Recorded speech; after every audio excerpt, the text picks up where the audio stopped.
Now, it's time for bets on a budget where we kind of go through. We find the 5 best bets of the week that are worth your money that we think will hit. Bets on a budget, week 1. Here we go. All right, first bet. We kind of already discussed this. Pittsburgh getting 2.5 at home versus a San Francisco team that I don't really know what I'm getting. Yeah. Right. First of all, they historically start slow. No Nick Bosa. I don't know what I'm getting from Brock Purdy. Again, UCL injuries are no small thing. Pitchers take years off. Walker Buehler got hurt in like 2020. The man just made his first rehab start in AAA like last week. Like, it is not something that's that easy to come back from. I'm not saying that he's going to be bad. I'm saying there's going to be some rust. He might not be fully healthy. He might not be able to make all the throws. I know they're still going to run the football, and I do worry about our ability to stop the run, but I do think the Steelers probably win outright. And if they lose, it's going to be by like a point at the end. Like, it's going to be a really, really tight game. Yeah. Pittsburgh getting points at home is almost always a safe bet, especially Mike Tomlin as an underdog. Come on now. And I think there's a lot of excitement around this Pittsburgh team.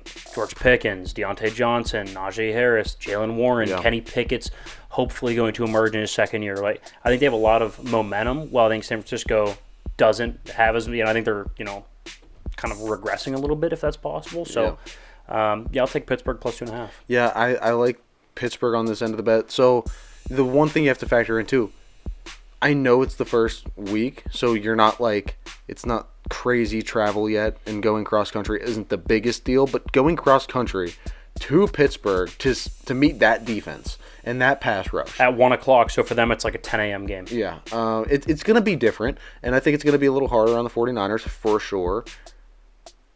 And the hype around Pittsburgh this year, the level of play that they can get to, I think, is going to be bigger than the 49ers, at least for week 1.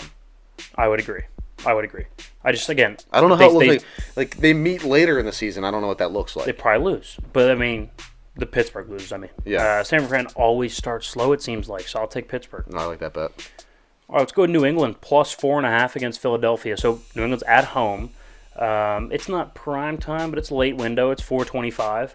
Not a ton of travel to worry about here, so I'm not too concerned with that with Philly. I do still think Philly wins the game. I think it's a field goal type game. The fact that I can get 4.5 with Bill Belichick, and I do think they're going to be better on offense. There's no way they could be as bad as they were with Matt Patricia and Joe Judge calling plays. Yeah. Bill O'Brien is a legitimate offensive coordinator. I think they're going to run the football.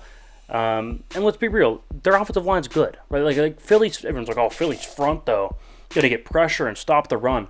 Yeah, like a little bit, but also like New England's got a good offensive line. Mac Jones is gonna be serviceable, and they do have a very good defense that I think is going to slow Philly enough to keep this a bit of a slugfest, as opposed to Philly being able to run away with it. And Super Bowl hangovers are a legitimate thing. Like, I know everybody hates to admit it before it happens, but it's like Atlanta went down the drain, San Fran went down the drain. Cincinnati started slow last year. Like, there is such thing as a little bit of a Super Bowl hangover. I think Philly's gonna experience it. I still think they sneak out with a win week 1, but it's gonna be an upset alert type of game. I think they win by a field goal, so New England covers. Yeah, I agree. Bill Belichick is going to scheme his way to making this thing really close. Obviously, we both predicted Philly to win, but this is the type of week 1 matchup where it's going to be very back and forth, very tight, and I don't see really either side running away with anything, no matter who wins. Like, even if New England somehow pulls an upset and beats Philly here, I don't see either side winning by more than like 2 to 3 points. I would agree. All right, here we go. Next one, Minnesota at home versus Tampa Bay. Minnesota's favored by 6.5, so you get the hook on your side with the touchdown. That's why I would, if it's at 7.5, I would pause. I do think it's going to be a little bit closer. I mean, you might look at it and be like, Minnesota's a good team and Tampa Bay's tanking, but I do think Tampa early in the season is going to be at least serviceable. But I do think Minnesota by a touchdown, if not slightly more, feels right. So 6.5, again, getting the touchdown hook on your side is certainly favorable. We like that a lot. There's just no way I can see Baker keeping pace with Kirk Cousins.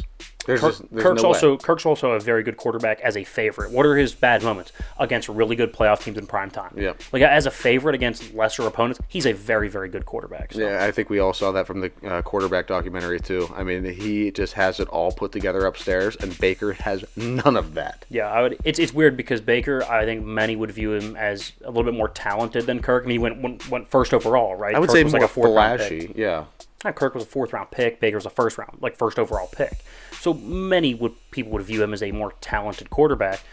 But Kirk does all the little things well that Baker doesn't do well. It's weird. Baker's got the talent, but Kirk's got the intangibles and the grown-up demeanor about him to be able to lead his team to victory more times than not. Very important in this league. Very important.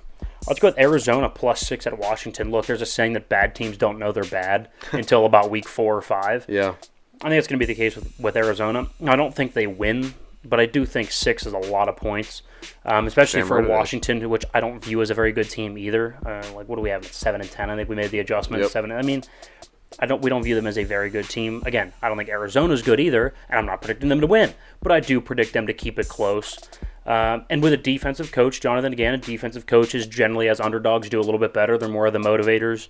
They're able to scheme some things to keep it more of a slugfest, keep it low scoring, keep the margins close. I think they will.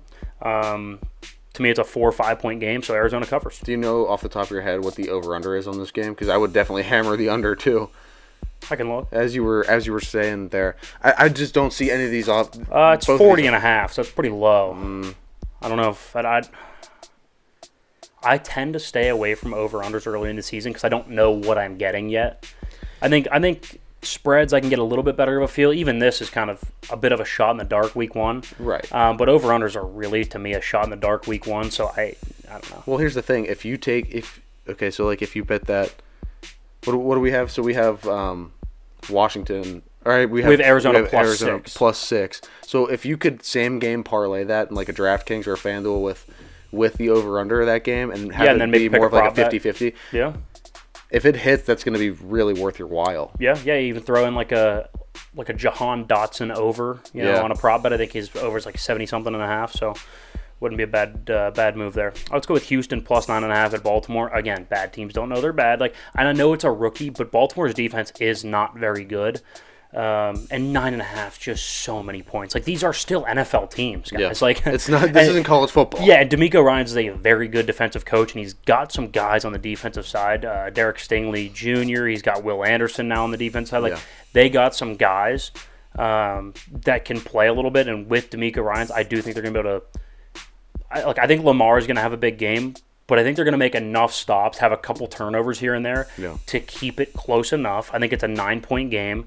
It's going to be one of those nail-biters. It's probably the bet that I feel least confident of our 5, just because I do think Baltimore has the potential to boom, and I don't know what I'm getting with C.J. Stroud, but I think that's just so many points.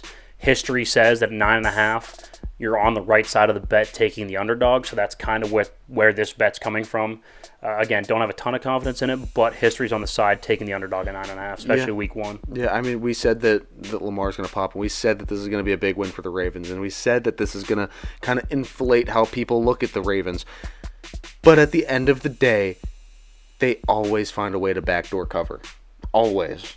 Hopefully. So, we're really riding on that one. Yeah, riding on that one. So to go back through, we have Pittsburgh at +2.5 versus San Francisco. New England +4.5 versus Philadelphia. Minnesota -6.5 versus Tampa. Arizona +6 at Washington. And Houston +9.5 at Baltimore. We got 4 dogs, 1 favorite, 2 on the road of those underdogs. So, yeah, I feel pretty good about it. The home dogs I feel very good about. And that Minnesota favorite I feel pretty good about. Houston, shaky. Arizona, better but still shaky. Yeah.